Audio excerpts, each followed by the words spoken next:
అనకాపల్లి జిల్లాలో చేపల వేటకు వెళ్లిన మత్స్యకారుడు కొమ్ముకోణం చేప కారణంగా మృతి చెందాడు.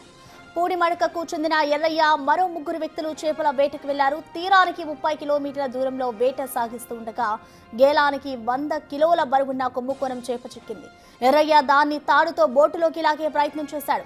చేప బలంగా అతన్ని నీటిలోకి లాక్కెళ్లడంతో గల్లంతయ్యాడు.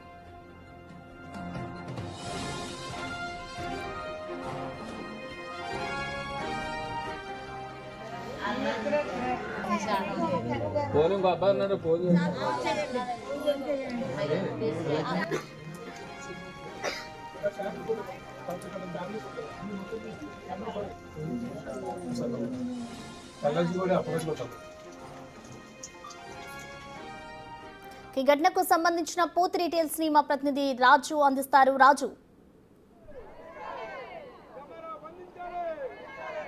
కొమ్ముకోణం చేప ఎర్రయ్య అనే వ్యక్తిని సముద్రంలోకి తీసుకెళ్లిపోయినటువంటి సంఘటన తెలిసిందే. ప్రస్తుతం నేను అదే విలేజ్లో ఉన్న అనకాపల్లి జిల్లా అచ్యుతాపురం మండలం పూడిమడక గ్రామంలో ఉన్న. కనిపిస్తున్నటువంటి వీళ్ళందరూ కూడా మత్స్యకారులు, ఆ గ్రామానికి చెందినటువంటి వాళ్ళు.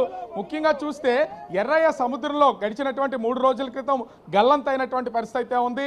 కొమ్ముకోణం చేప అతన్ని ఆ సముద్రం లోపలికి తీసుకెళ్లిపోయింది. స్వయంగా అతని తమ్ముడు, అదేవిధంగా బోటు ఓనరు, మరొక 2 వ్యక్తులు, 4 వేటకు వెళ్ళినటువంటి సమయంలోనే గల్లంతైనటువంటి పరిస్థితి కనిపిస్తుంది. ఉదయం నిద్ర లేచి కళ్ళు తెరిస్తే సముద్రం కనిపిస్తుంది. ఒకసారి నన్ను చూడొచ్చు, నేను వాళ్ళ దగ్గరికి వెళ్తాను. సముద్రపు అలలు నా కాళ్ళను తాగుతున్నటువంటి ప్లేస్ ఇది. అంటే ఇక్కడి నుంచి చూస్తే ఈ జనాలకి ఒకసారి కెమెరా పర్సన్ రాము చూపిస్తున్నటువంటి ఇళ్ళని కనుక మనం ఒకసారి చూస్తే సముద్ర తీరానికి ఆనుకున్నటువంటి ఇళ్ళు. అంటే వీళ్ళంతా నిద్ర లెగిస్తే కళ్ళు తెరిస్తే సముద్రం కనిపిస్తుంది. వీళ్ళు బ్రతికేది సముద్రం పైన, ఉండేది సముద్రం ఒడ్డున. అయితే ఇట్లాంటి వాళ్ళే లోపలికి వెళ్ళిపోయిన తర్వాత చనిపోయినటువంటి నేపథ్యంలో గడిచినటువంటి 3 రోజుల నుంచి 3 రోజుల క్రితం ఎర్రయ్య సముద్రంలో వేటకు వెళ్ళి కొమ్ముకోణం చేపకి బలైపోయినటువంటి విషయం తెలిసిన తర్వాత స్థానికంగా ఉన్నటువంటి విఆర్ఓ తప్ప ఇప్పటి వరకు ఒక్క అధికారి కూడా, ముఖ్యంగా చూస్తే స్థానికంగా ఉన్నటువంటి ఎంఆర్ఓ కానీ, అదేవిధంగా మత్స్యశాఖకు సంబంధించినటువంటి అధికారి యంత్రాంగం కానీ, వాళ్ళు చనిపోయిన తర్వాత ఎలా జరిగింది ఏంటనే వివరాలు తీసుకునే వాళ్ళు కానీ, స్థానికంగా ఉన్నటువంటి ప్రజాప్రతినిధులు, ఎమ్మెల్యే, ఇలాంటి వాళ్ళు ఎవ్వరూ ఇక్కడికి వచ్చినటువంటి పరిస్థితి లేదు. చివరికి దిక్కుతోచినటువంటి పరిస్థితుల్లో గ్రామస్తులు, గ్రామంలో ఉన్నటువంటి ప్రతి ఒక్కళ్ళు గంగమ్మని నమ్ముకుని బ్రతుకుతున్నటువంటి వాళ్ళు. వీళ్ళు ఆ గంగమ్మ కోసమే ప్రస్తుతం అయితే ఆ నీళ్లలో నిలబడి కనీసం డెడ్ బాడీ అన్నా దొరికేలాగా మాకు సాయం చేయండి, వెతికి పెట్టండి అని అడుగుతున్నారు. వీళ్ళకి తెలుసు ఆశలన్నీ కూడా మొత్తం సముద్రంలోనే కలిసిపోయాయి. ఎందుకంటే గల్లంతైనటువంటి ఎర్రయ్య తిరిగి అతని మృతదేహం దొరుకుతుందనే ఆశ లేదు, అవకాశం లేదు. మనం ఒకసారి ఇక్కడ ఉన్నటువంటి వాళ్ళతో మాట్లాడదాం. కనిపిస్తున్నటువంటి వ్యక్తే బోటుకి సంబంధించినటువంటి ఓనరు. అదేవిధంగా 3 రోజుల క్రితం అర్ధరాత్రి 2 గంటల సమయంలో వేటకు వెళ్ళారు. అదే ఉదయం 9 గంటల 30 నిమిషాల సమయంలో ఎర్రయ్య అయితే గల్లంతైనటువంటి పరిస్థితి అయితే ఉంది. ప్రత్యక్ష సాక్షిగా కనిపిస్తున్నటువంటి వ్యక్తి బోటు ఓనరు, పక్కన ఉన్నటువంటి వ్యక్తి ఎర్రయ్య తమ్ముడు. ఒకసారి వీళ్ళని అడుగుదాం. అంటే ఆ సమయంలో అసలు ఏం జరిగింది? బోట్లో మీరందరూ లాగుతున్నటువంటి సమయంలో గేలాలు వేసే పడుతున్నారు, వలలు వేసి పడుతున్నారా? అసలు ఎర్రయ్య ఏ విధంగా సముద్రం లోపలికి వెళ్ళిపోయాడు? చేప ఎలా లాక్కెళ్ళిపోయింది? మీడియాకు నమస్కారం సార్.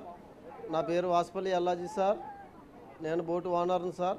నా బోట్ నంబర్ 2354 సార్. మేము మంగళవారం నైటు తెల్లవారితే బుధవారం 2 o'clockకి 4 పర్సన్స్ వేటకి వెళ్ళాం సార్. 4 పర్సన్స్ పేరు కూడా నేను మెన్షన్ చేస్తాను సార్. 1 నేను వాసుపల్లి ఎల్లాజీ, 2 చోడుపిల్లి కొరలయ్య, 3 గనగల్ల అప్పలరాజు.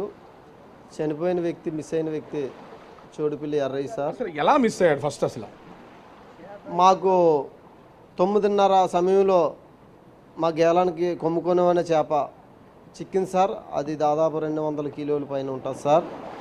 ఆ చేప చిక్కడంతో దాన్ని మేము తెప్ప దగ్గరికి తీసుకొచ్చుకున్న తరుణంలో దానికి ఇంకో స్పేర్ గాలం మా దగ్గర ఉంటుంది సార్. దాన్ని బాడీకి స్పేర్ గాలం వేసే సమయంలో ఆయన్ని చేప లాక్కెళ్ళిపోవడంతో, ఆ తాడు చిక్కుకుపోవడంతో ఆ చేపతో ఆయన వెళ్ళిపోయాడు సార్.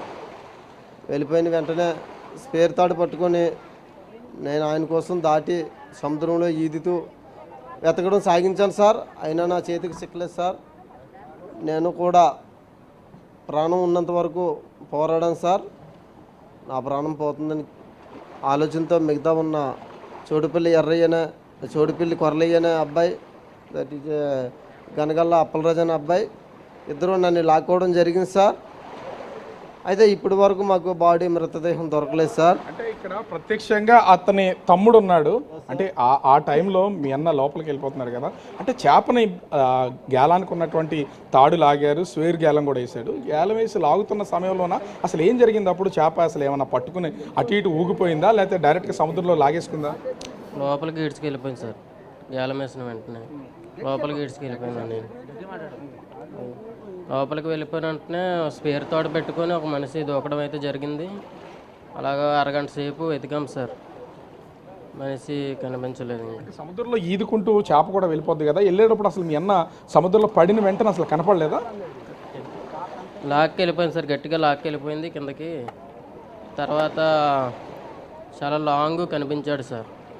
కనిపిస్తే మనోడు ఒకడు స్పేర్ తోట పెట్టుకొని వెళ్ళడం జరిగింది. దగ్గరికి వెళ్ళేలోగా మనిషి కిందకి. మీరు వేటకి వెళ్ళినప్పుడు ఆ బోటుని పట్టుకొని ఆ బోట్లోకి దాదాపుగా చేపను లాక్కుని దగ్గర వరకు తీసుకొచ్చేసారా? దగ్గర దాకా ఇలా ఎంటుకుని దాకా తీసుకొస్తాం సార్. అయితే ఓలీ మనోడు స్పేర్ గాలం వేసాడు. స్పేర్ గాలం వేసిన వెంటనే ఇక గాలం వేయగాల ఊపిని ఈడ్చిపోయింది సార్. ఆ ఊపిని ఈడ్చుకుని ఈడిపిడికి తాడు మనోడికి దాంతో బోల్తా పడిపోయాడు కావు తప్పలో నుంచి. పడిపోయిన తర్వాత అలా ఈడ్చిపోయినట్టునే ఇక మనిషి మనకి దొరికేటట్టు లేడు, ఇక ఈడ్చిపోతుందని స్వేర్ తాడు ఎలర్జీ మా ఫ్రెండ్కి ఇచ్చి అంటనే దూకిచ్చాను. దూకిచ్చిన వెంటనే ఇక తప్పు ముందుకు పోతా ఉంటే. ఎంత దూరం వెళ్ళారు మీరు? సముద్రంలో దూకి ఆ చేప అదేవిధంగా ఎరాజీ లోపలికి వెళ్ళిపోతున్నారు కదా, ఆ టైంలో మీ దూకినటువంటి వ్యక్తి ఎంత దూరం వెళ్ళాడు? ఎంత దూరం ఉండదు సార్. ఓ మనిషి ఇప్పుడు మామూలుగా అయితే 10 ఇంచులు అలా ఉన్న దూరంలోనే జరిగింది ఇది. అంటనే మనిషిని చూడలేక అంటనే దూకిస్తాం. ఇంకా దూకిస్తున్న తర్వాత దూకెళ్ళిపోయి దగ్గరికి వెళ్ళిపోయి ఈదుతూ ఉంటే సముద్రం పారిం పిట్ కదా, గాలి ఇదే వేగంతో మనిషికి ఈ పేనానికి వెళ్ళిపోయి వచ్చేస్తుంది అనమాట. అంటే మీ బోట్తో ముందుకు వెళ్ళడానికి ఏమైనా అవకాశం లేదా ఆ టైంలో చేపతో పాటు? లేదు, మోటార్ లేని బోట్ సార్. మోటార్ లేని బోట్ వల్ల మేమే అక్కడికి అడ్జస్ట్మెంట్ అయిపోయి పొందాడు ఉంటుంది తాడు, అదొకటి లాగిల్లేస్తే ఇక మొత్తానికి ఆ చేప మొత్తం పడిపోద్ది. పడిపోయిన తర్వాత ఇక బోట్ ఎక్కడికి వెళ్దాం, అక్కడే ఉండిపోద్ది స్పాట్లోనే. ఇక మనుషులు కాడ ఎక్కడో ఉంటాం, తాడు పెట్టుకొని దగ్గరికి వెళ్ళే లోపలనే మంచి ఇలా దగ్గరలోనే ఇలాగ చేతులు ఎత్తి చనిపోయాడు. అంటే మనము చూసే ముగ్గురు ప్రత్యక్ష సాక్షులు వీళ్ళ బోట్లోకి వెళ్ళినటువంటి వాళ్ళు. ఇక్కడ ఉన్నటువంటి వాళ్ళంతా కూడా కుటుంబ సభ్యులు, తల్లి, చెల్లి, అక్క, మొత్తం అందరూ ఇక్కడ ఉన్నారు. అసలు మీ అబ్బాయి వెళ్ళినప్పుడు అంటే అర్ధరాత్రి సమయంలో వెళ్తారు కదా, వెళ్ళినప్పుడు మీకు చెప్పి వెళ్తారా, లేకపోతే వాళ్ళందరూ రోజు చేసే వేటే కదా? చలిదనం పెట్టానండి, 2 గంటలకు వెళ్ళాడు. చలిదనం పట్టుకొని వెళ్ళాలి.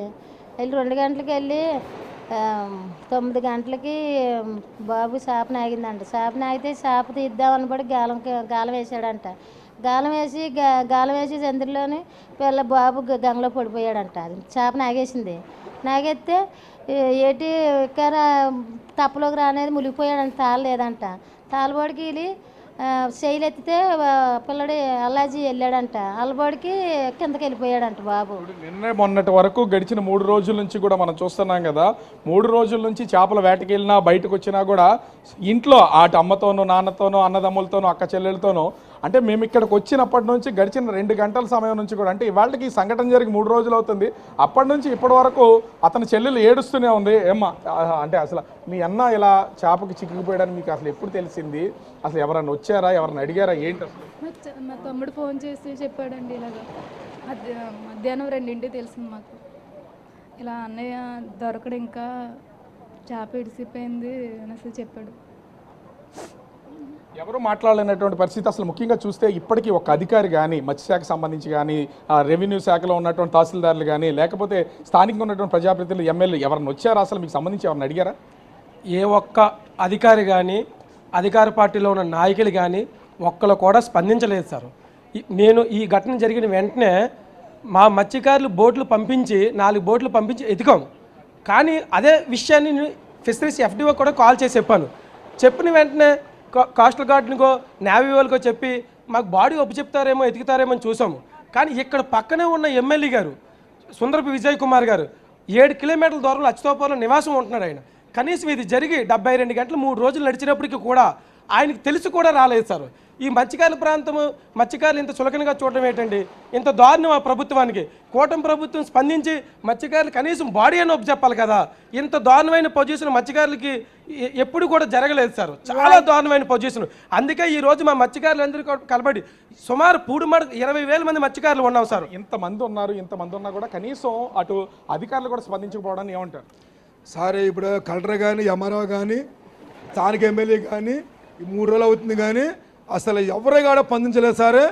అసలు మరి ఈ కోట ప్రభుత్వము మరి ఓవరాల్గా చూస్తే ఇక్కడ వీళ్ళందరూ కూడా ప్రస్తుతానికైతే బాడీ కోసం ఎదురు చూస్తున్నటువంటి పరిస్థితి ఉంది. దొరుకుతుందా లేదా అనేది వీళ్ళకి తెలియదు. కానీ అధికార యంత్రాంగం, కలెక్టరు, అదేవిధంగా స్థానిక ప్రజాప్రతినిధులు, అధికారులు ఎవరూ స్పందించకపోవడంతో వీళ్ళందరూ కూడా నిరసన వ్యక్తం చేస్తున్నారు. తమ కుటుంబ సభ్యుడు బాడీ కోసం సముద్ర తీరాన్ని ఎదురు చూస్తున్నటువంటి పరిస్థితి కనిపిస్తోంది. Prasanna. Okay, thank you Raju.